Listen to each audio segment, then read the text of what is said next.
चंपानगर गांव में यशोदा अपने पति शंभू और दो बेटे जय और किशन के साथ रहा करती थी। शंभू हर मौसम के अनुसार अपने ठेले पर चीजें इत्यादि बेचकर अपने परिवार का पेट पालक करता था। पूरा परिवार हंसी खुशी मिलजुल कर रहा करता था। अब समय के साथ उसके दोनों बेटे बड़े हो गए थे। अरे सूरज सर पर आ गया है और इन दोनों को देखो कैसे घोड़े बेचकर सो रहे हैं। जय, किशन, उठो, देखो सवेरा हो गया है। माँ थोड़ी देर और सोने दो ना, अब जाकर तो अच्छी नींद आ रही है। अरे लेकिन देखो दोपहर हो गई है, सूरज सर पर आ गया है, उठो और नाश्ता कर लो। माँ इतनी ठंड थी रात को और खिड़की भी टूटी पड़ी थी, जिसकी वजह से हवा भी घर के अंदर आ रही थी, जिस कारण से हम पूरी रात सो नहीं सके।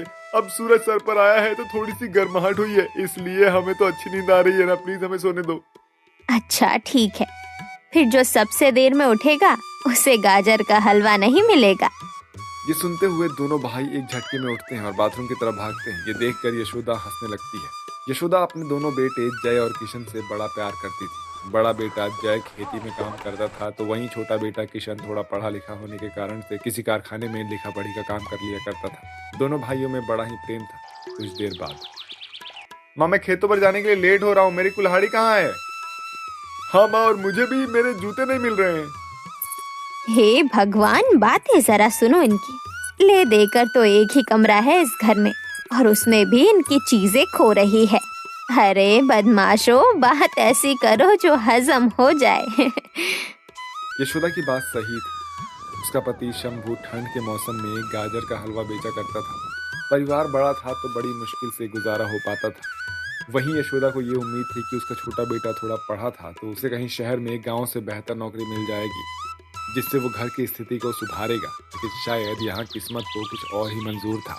एक दिन शंभू भागा भागा घर आया और फिर, अरे यशोदा, गजब हो गया। क्या हो गया? सब ठीक तो है ना? अरे वो जो हरिया भाई साहब है ना, उनका बहुत ज्यादा तबीयत खराब है और हमें फौरन उनसे मिलने जाना होगा। हरिया शंभू का बचपन का दोस्त था और वो उसके पास वाले गांव में ही रहा करता था। एक समय था जब हरिया और शंभू एक साथ व्यापार किया करते थे, लेकिन अब स्थिति अलग होने की वजह से दोनों ही अपना अपना अलग व्यवसाय कर रहे थे। शंभू फौरन ही हरिया से मिलने के लिए अपने परिवार के साथ वहां जाता है। शंभू जैसे ही हरिया से मिलने के लिए उसके घर पहुंचता है तो वहीं हरिया फूट फूट कर रोने लगता है।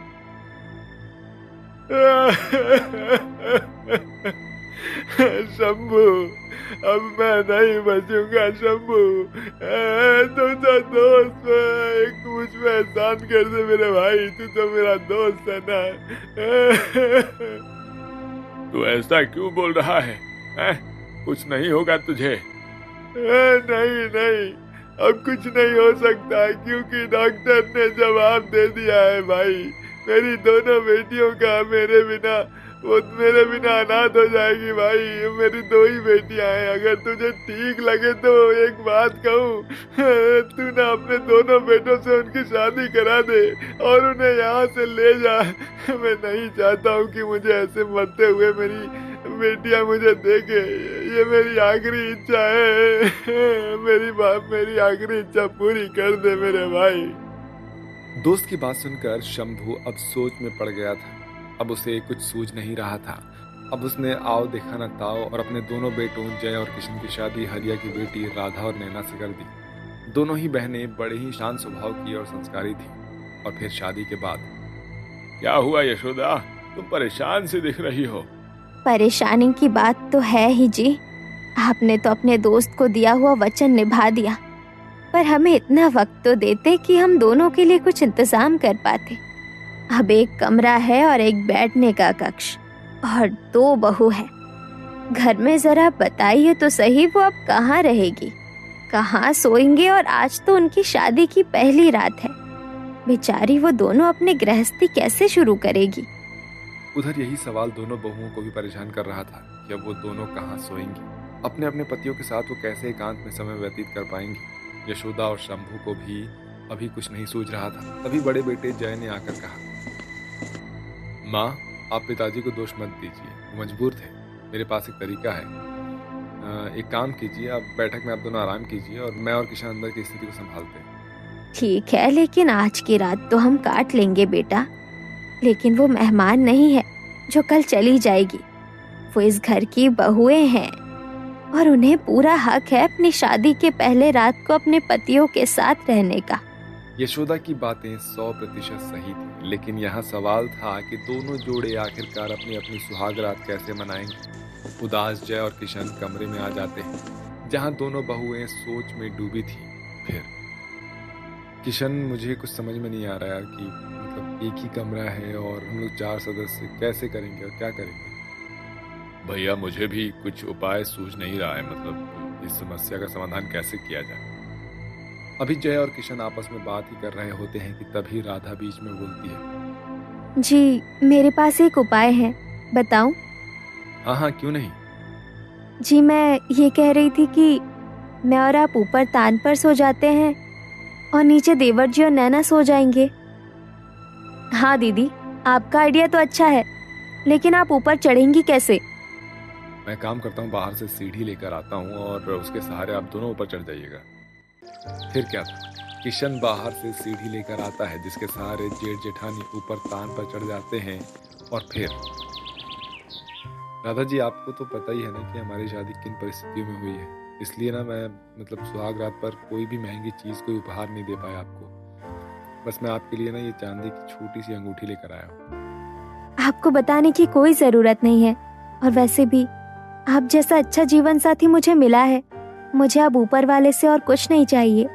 बस ऐसे ही जन्मों जन्म तक आप मेरे साथ रहिएगा, बस मेरी यही इच्छा है। जहाँ जेठ और जेठानी प्यार भरी बातें कर रहे होते हैं, वहीं नीचे किशन और नैना भी अपने प्यार के समंदर में गोते लगा रहे होते हैं। नैना जी, आपके नाम की तरह आपकी आंखें भी बड़ी कातिलाना है। मन करता है कि मैं इन्हीं झील सी आंखों में डूब जाऊं। तो आपको मना किसने किया है? डूब जाइए। हाँ हाँ, डूब जाएंगे, लेकिन उससे पहले ये तो देखिए कि आपके लिए मैं क्या लेकर आया हूँ। अरे वाह, पायल! आपको कैसे पता कि मुझे पायल बहुत पसंद है? नैना जी, हमने आपसे शादी की है तो आपकी पसंद और नापसंद के बारे में तो हमें मालूम ही होगा। किशन के इस तरह से कहने पर नैना प्यार भरी मुस्कान के साथ शर्मा जाती है और इस तरह से ठंड में ऊपर जेठानी और नीचे देवरानी अपनी सुहाग रात मनाते हैं। और इसी तरह से अगली सुबह हो जाती है जहां दोनों बहनें सुबह उठकर पहले पूजा पाठ करती हैं और फिर पहली रसोई की रस्म में सबके लिए गाजर का हलवा बनाती हैं। अरे वाह, हलवा तो काफी स्वादिष्ट है। हाँ, सच में? हाँ, पर माँ से ज्यादा अच्छी नहीं बनी है। हाँ किशन, सही कह रहा है तू। बस भी करो, मेरी बहुओं का कान मत खींचो तुम दोनों। आजकल बड़े शरारती हो गए हो। तुम दोनों को जब देखो तो मैं शरारत ही सूझती है। ठीक है माँ, ठीक है, हम तेरी बहुओं से कुछ नहीं कह रहे हैं, ठीक है। जिसके बाद किशन अपनी कंपनी में काम करने के लिए चला जाता है, वहीं जय खेतों में और शंभू अपना ठेला लेकर गाजर का हलवा बेचने के लिए चला जाता है। वहीं यशोदा अपनी बहुओं से कहती है, राधा और नैना बहू, मैं जानती हूँ कि एक कमरे में रहना बड़ा ही मुश्किल होगा तुम दोनों के लिए, लेकिन तुम दोनों तो जानती हो कि अभी हमारे पास इसके अलावा और कोई चारा नहीं है। माँ जी, आप इतनी परेशान क्यों हो रही हैं? हाँ माँ जी, हमने एक कमरे में एक साथ रहने का जुगाड़ निकाल लिया है। क्या? वो कैसे बहू? वो ऐसे माँ जी। जिसके बाद राधा और नैना कल रात की गई जुगाड़ के बारे में अपनी सास को बताती है। जिसके बाद यशोदा कहती है, मेरी दोनों बहुएं जुगाड़ू और गुणवान हैं। वो हर मुश्किल परिस्थिति को भी आसान बना देंगी, इसकी मुझे पूर्णतः आश्वासन हो गया है। फिर क्या था, ऐसे ही दिन बीतते हैं और समय के साथ उनकी परिस्थितियां भी बदलती है। शंभू, जय और किशन तीनों ही दिन रात मेहनत करते हैं और दूसरी जगह पर 3 कमरों वाला घर बनवाते हैं और इस तरह से उनकी जिंदगी एक सही राह पर आ जाती है और वो सभी लोग खुशी खुशी रहने लगते हैं।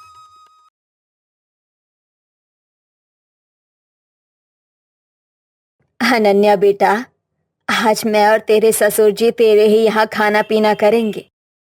ठीक है माँ? अरे नहीं, बड़ी मुश्किल से मैंने अपनी फेवरेट ड्रेस को खरीदने के लिए पैसे बचाए थे। अब माँ बाबा के खाने में उन्हें डालना पड़ेगा। मैं तो बुरी फंसी। किस सोच में पड़ गई बहू? कुछ नहीं माँ, मैं बस सोच रही थी कि आज रात को क्या बनाऊं। मैं जाकर तैयारी करती हूँ। अनन्या ऐसा बोलकर अपने कमरे में आ गई जो कि हेमा के कमरे से अलग था। अनन्या और गीता दो हेमा की बहुएं थी। वो सभी शहर के एक महंगे अपार्टमेंट में रहते थे, जिसमें देवरानी, जेठानी और सास तीनों का ही कमरा अलग अलग था। हेमा आज अपनी बड़ी बहू के यहाँ पर खाना खाने जाने वाली थी, क्योंकि उसे गीता पसंद नहीं थी। लेकिन अनन्या को तो हेमा का आना भी अच्छा नहीं लग रहा था। हाँ, मेरी तो अनन्या बहू ही अच्छी है। कम से कम उसे शहरी चीजों की समझ तो है। अनुराग को तो ना जाने उस गांव वाली में ऐसा क्या दिख गया जो वो उसे घर ही ले आया। लेकिन जो भी हो, उस लड़की को कभी मैं पूरी तरह अपनी बहू नहीं मान पाऊंगी। हेमा खुद से ही ऐसे बातें करने लगी तो वहीं दूसरी तरफ ये मेरी बुढ़िया सास भी ना, लगता है कि उनकी बुद्धि भ्रष्ट है। एक तो मेरे पति की सैलरी इतनी कम है, ऊपर से आए दिन मेरे दोनों सास ससुर मुफ्त की रोटी तोड़ने चले आते हैं। इन इतने कम पैसों में मेरी भी ख्वाहिश पूरी नहीं हो पाती है और इनको भी देखना पड़ता है। जो भी हो, आज मैं इनके लिए कुछ खास नहीं बनाऊंगी। जो भी कल का खाना बचा हुआ है वही सबको खाना होगा। अनन्या कभी भी अपने परिवार को खिलाने से खुश नहीं होती थी। वो मुंह पर तो ऐसे दिखाती थी कि जैसे उसे कोई परेशानी नहीं है, लेकिन असलियत तो अकेले में ही सामने आती है। तो ये था शहरी बहू का नेचर। चलिए अब चलते हैं गांव की सुखी देवरानी के पास। अरे, नमक तो है ही नहीं। कोई नहीं, मैं भी अनुराग जी को बता देती हूँ, वो नमक लेते आएंगे। कई दिन हो गए माँ जी को हमारे घर आए हुए। मैं जानती हूँ जेठानी जी अमीर है ना, और वो शहरी भी है, इसलिए माँ जी उन्हें ज़्यादा पसंद करती हैं। कोई बात नहीं, आज मैं दाल तड़का बनाऊंगी तो खुद ही थोड़ी दाल माँ जी को भी दे आऊंगी। ये था गांव की देवरानी का सच। सिर्फ दाल में ही गुजारा करके वो खुश थी और उसे बांटने को भी तैयार थी। शाम के वक्त गीता ने दाल बनाई और अपनी सास के पास लेकर गई। नमस्ते माँ बाबा। क्यों आई है? माँ जी, ये दाल तड़का लाई थी। अच्छा, यहीं रख दे। अब तो इसे कल को ही खाएंगे। आज तो हमारी अनन्या के घर खाना है हमें। अच्छा माँ जी, बाबा जी, कभी मेरे यहाँ भी अपने पाँव लेकर आ जाना। हाँ हाँ, देखेंगे। हेमा ने ऐसा बोलकर गीता को वापस भेज दिया। गीता मिलनसार बहू थी जो मेहमानों को भगवान समझती थी, लेकिन सिर्फ गांव की ही होने की वजह से उसे कोई पसंद नहीं करता था। वहीं शहरी जेठानी चंट और चालाक थी। वो अपना दुख और अलकासाहट कभी दिखाती नहीं थी, लेकिन उसे घर में किसी का भी आना जाना पसंद नहीं था। ऐसे ही सिलसिला जारी था और एक रोज अनन्या अपने पति से लड़ रही होती है। मैं कुछ नहीं जानती हूँ मोहित जी। आज के दौर में हर कोई अपनी ख्वाहिश को पूरा कर लेता है। मेरी सहेलियां दूर दूर घूमने जाती है, महंगा महंगा सामान खरीदती है और फिर मुझे जलाती हैं। मैं भी महंगी चीजें खरीदना चाहती हूँ, घूमने जाना चाहती हूँ। अनन्या, तुम्हारी सहेलियां बड़े बिजनेसमैन की पत्नियां हैं। मैं इतना अमीर नहीं हूं जो तुम्हारे ऐसे शौकों को पूरा कर सके। मैं जितना कमा रहा हूं तुम उसमें खुश क्यों नहीं होती हो? आप कमाते ही क्या हो जो मैं उनसे खुश रहूं? इतनी छोटी सी तो सैलरी है आपकी, उसमें भी आए दिन आपकी माँ बहन घर आती रहती है। मैं तो थक गई हूँ अब इस सब से। हे भगवान! देखो अनन्या, मेरी सैलरी को छोटा कहने से पहले एक बात ये सोच कर देखो कि मैं उसे कमाता कैसे हूं। और दूसरी बात ये कि मेरी सैलरी पर जितना हक तुम्हारा है ना, उतना ही मेरी माँ और बहन का भी है और बाबा का भी। इसलिए तुम्हें ऐसे दुखी रहने की जरूरत नहीं है। मोहित से अक्सर अनन्या की लड़ाइयां होती रहती थी, क्योंकि अनन्या उसे अपना असली रूप दिखाते रहती थी। मोहित की बातें सुनकर अनन्या को रोना आ जाता है और वो रोते हुए बोलती है। अब मुझ पर क्यों चिल्लाए मोहित जी? अरे, अगर मैंने आपको अपनी फरमाइशों और शिकायतों के बारे में बताया तो अब मेरे ऊपर चिल्लाएंगे। अरे अरे अनन्या, चुप हो जाओ यार, मुझे माफ कर दो प्लीज। मैं तो बस बस जाइए, आप भी मुझे नहीं समझते हैं। गलत कहते हैं लोग कि पति अपना होता है। बाबा, माँ रो रही है। माँ क्यों रो रही है? अनन्या, शांत हो जाओ। देखो, रीमा खेल कर आ गई है। वो तुम्हें रोता हुआ देखेगी तो उसके दिमाग पर अच्छा असर नहीं पड़ेगा ना, प्लीज। पढ़ने दीजिए, ये मेरी बेटी है, अपनी माँ का दर्द बांटेगी। आप तो बस मुझे रुला ही सकते हो। अनन्या ऐसा ही बोल बोल कर रोने लगी।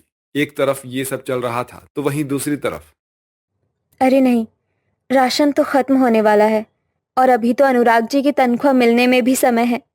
आज सासू माँ और बाबा आ रहे हैं, मुझे ऐसा कुछ जुगाड़ लगाना होगा जिससे सभी का मन भी खुश हो जाए और मेरा राशन भी 1 हफ्ते तक चल जाए। गीता हिसाब लगाने लगी कि किस तरह वो कम खर्च में सभी को खुश कर सकती है। गीता के पति का काम मोहित जितना अच्छा नहीं था, वो कम ही कमाता था, लेकिन गीता ने कभी भी उससे कोई शिकायत नहीं की थी। गीता के सास ससुर आज उसी के यहाँ पर खाना खाने आने वाले थे, इसलिए उसने उनको खुश करने के लिए खाना बनाया था। पहले गीता ने सभी के लिए पूरी और सब्जी बनाई थी और थोड़े से चावल भी, जिससे उसका आटा भी कम खर्च हुआ और चावल भी, और उसने ये सब कम मात्रा में ही बनाया। जब ये सब बन गया तो उसने दूध से रबड़ीदार खीर बना दी, जिससे कि खाना भी काफी ज्यादा हो गया और गीता का राशन भी ज्यादा खर्च नहीं हुआ। अरे वाह, कितनी अच्छी और रबड़ीदार खीर बनी है। आज तो माँ बाबा मुझसे बहुत खुश हो जाएंगे। गीता काफी ज्यादा खुश थी। कुछ ही देर के बाद उसके सास ससुर घर पर आ गए और गीता उनकी सेवा में लग गई। उसने सभी काम अच्छे से किए, लेकिन फिर भी उसके सास ससुर ने उसे अनन्या का ताना दे दिया। बहुत सारा घर तूने फैलाया हुआ है। अगर आज मैं अनन्या के यहाँ जाती ना, तो उसका घर मुझे शीशे की तरह चमकता हुआ मिलता। हेमा की बात पर गीता कुछ नहीं बोल पाई। हेमा वहां से खा पी कर चली जाती है, जिसके बाद गीता ने सब कुछ साफ कर दिया।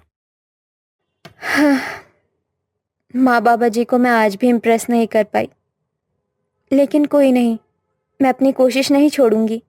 गीता ने ऐसे बोलकर खुद को समझा लिया। ऐसे ही सिलसिला जारी था। अनन्या के सपने बहुत थे और साथ ही शौक भी ऊंचे ऊंचे थे, जिसकी वजह से वो खुश नहीं रहती थी। वहीं गीता के पास जो भी था, जितना भी था, उसी में वो गुजारा कर लेती थी। ऐसे ही सब कुछ सही से चल रहा था कि एक रोज हेमा ने अपनी बेटी साक्षी के साथ अनन्या के घर जाने की खबर भिजवाई। अनन्या ने किसी और चीज के लिए पैसों को बचाया था, जिसकी वजह से अपनी सास और ननद के आने की खबर सुनकर वो भड़क गई और अल पल बकने लगी। जब जिसका दिल करता है मुंह उठाकर चला आता है। बस मैं क्या इन्हीं लोगों की खातिरदारी में लगी रहूं? देखो मोहित जी, आप अपनी माँ से कह दो कि मेरे यहाँ ना आए बस। मोहित को कहने की जरूरत नहीं है, हमने सुन लिया है। अनन्या ने जैसे ही पलटकर देखा तो पीछे उसकी सास और ननद खड़ी हुई थी। माँ जी, ननन जी, आप दोनों कब से यहाँ हो? जब से आप अपनी सच्चाई को उगल रही हो। वैसे भाभी, मैं तो आपको अमेरिका से लाए हुए गिफ्ट देने आई थी, लेकिन अब मुझे ऐसा नहीं लगता कि मुझे ये आपको देना चाहिए। सही कहा, ऐसे दोगले लोगों से तो दूर ही रहा जाए, वही अच्छा है। बहू, कमरे तो हमारे अलग ही हैं। अब से तुमसे नाता भी मैं खत्म करती हूँ। तू रह अपनी जिंदगी में खुश। चल साक्षी। हेमा साक्षी को लेकर वहां से चली जाती है। अनन्या, तुम्हारी बातों ने आज मुझे मेरे परिवार से दूर कर दिया। मोहित भी ऐसा बोलकर अपने कमरे में चला जाता है। वहीं दूसरी तरफ हेमा और साक्षी गुस्से में अपने घर बैठी हुई थी। गीता ने भी उनकी आवाज सुनी थी, इसलिए वो उसके पास आई और बोली, माँ जी, ननन जी, बुरा ना मानो तो आप आज मेरे घर आ जाइए, मैंने भी खाना बनाया है। गीता की बात सुनकर दोनों माँ बेटी चौंक जाती है। अब उन्हें एहसास हो रहा था कि कौन अपना है और कौन पराया। उसी दिन हेमा ने गीता को अपना लिया और उसी के घर पर गई। अब गीता को अपना हक मिल चुका था और अनन्या को उसका सबक। अनन्या ने भी सभी से माफी मांग ली और सभी मिलजुल कर रहने लगे।